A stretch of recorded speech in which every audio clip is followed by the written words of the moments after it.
Good morning. My name is Jayoma, grade 12 GAS.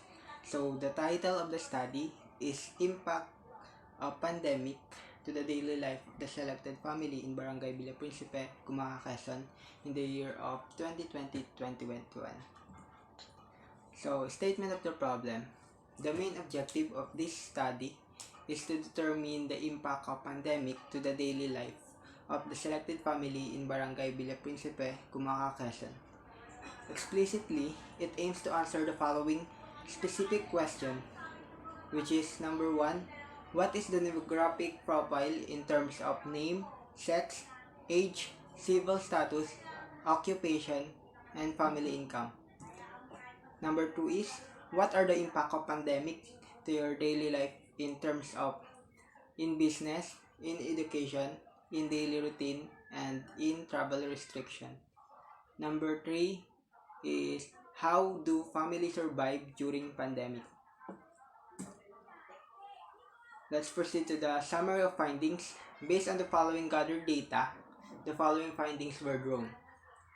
In part 1, in the profile of the respondents, the civil status of married get highest percentage of the whole population, which is 77%, while the single has the lowest percentage, which is 0% of the total respondents.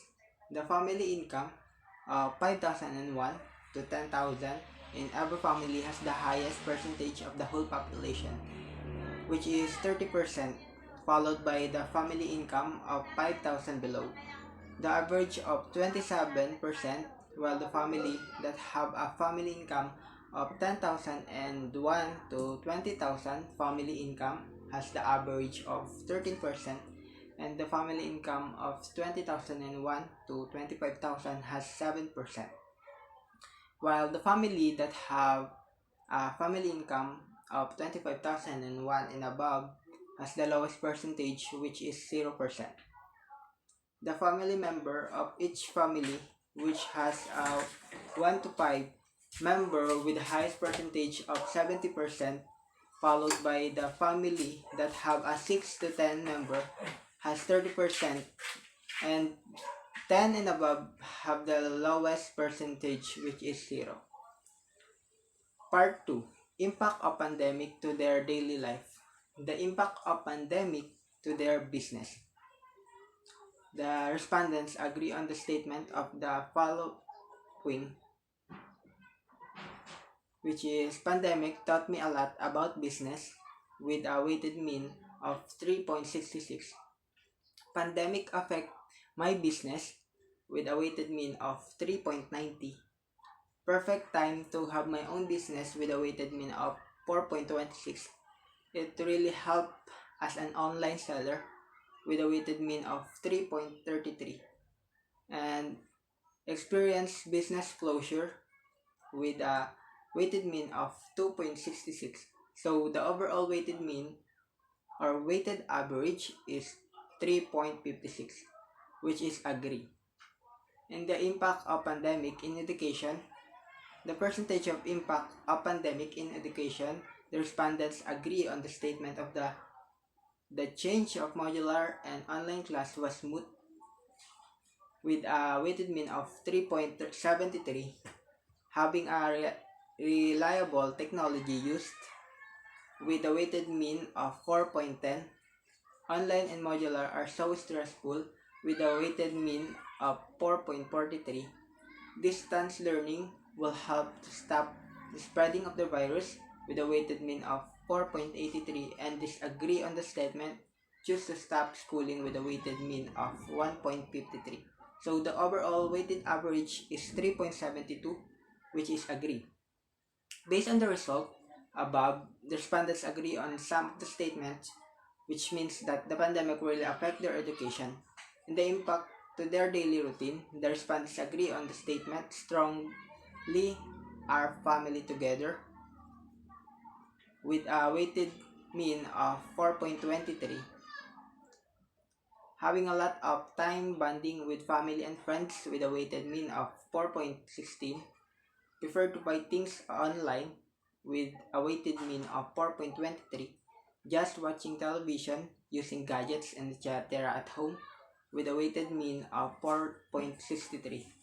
Behavior hasn't changed at home with a weighted mean of 4.06, so the overall weighted average is 4.26, which is strongly agree. The result found out that the pandemic really had an effect or impact to their daily routine.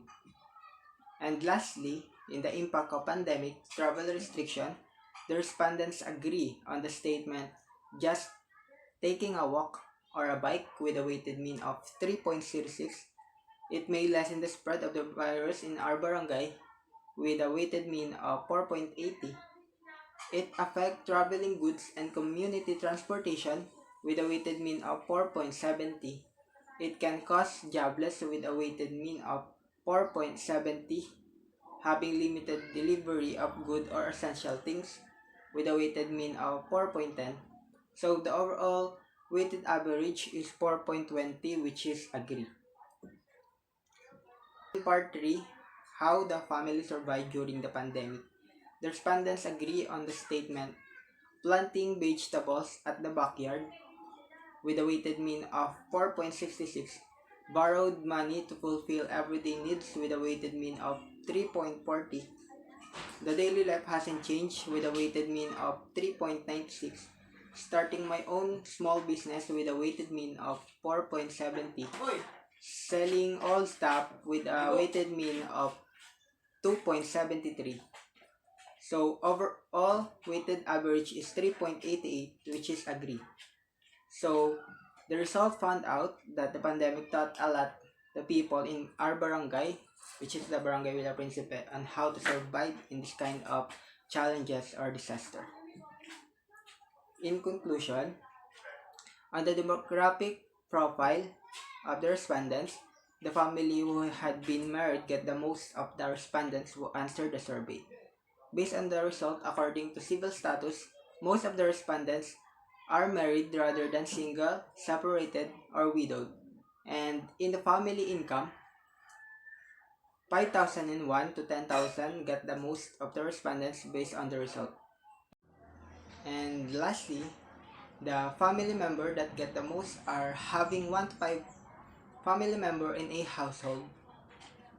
Number 2 is the impact of pandemic to the business of every family in Barangay Villa Principe really affect them because of the pandemic. There's a lot of things happen to them like closure of the business, losing of business, and etc. But there's still an advantages like they got a perfect time to make a unique business. Also, it helps to all online seller. And lastly, pandemic taught them a lot about business. Number 3, the impact of pandemic in education also had effect to every family in Barangay Villa Principe. Most of the respondents agree, but otherwise, the respondents experience difficulties in the new normal. The respondents really affect their education in many ways, like being stressed, having no technology available to use, and etc. Number 4, the impact of pandemic to the daily routine to every family in Barangay Villa Principe affect their lifestyle. Most of the respondents agree, but otherwise the respondents still experience having bonding time with family and friends, and also there's still have changes happen to them. The impact of pandemic of having travel restriction in Barangay Villa Principe. Most of the respondents agree there is a lot of impact happen because of having travel restriction, and that cause jobless, cancellation of goods and essential things, but this may help to stop spreading the virus in our barangay. Number 6, with regard on how the family survived during the pandemic, the respondents did a lot of things and learned how to survive in this challenging time. Pandemic made them strong to face these challenges. To survive, they plant vegetables that made their tummy full every day, starting small business and selling all stuff just to live and fulfill their everyday needs. So next is a recommendation. The researcher recommend that the family need always to be prepared to face any disaster that will happen in the future. The student must know what the right things to do to prevent the spread of this kind of virus. The student must always be aware and prepared in this kind of disaster, and also parents must be aware and prepared also. To address the problem on how to face in this kind of disaster, parents must know the impact of pandemic to have knowledge if this happen again in the future.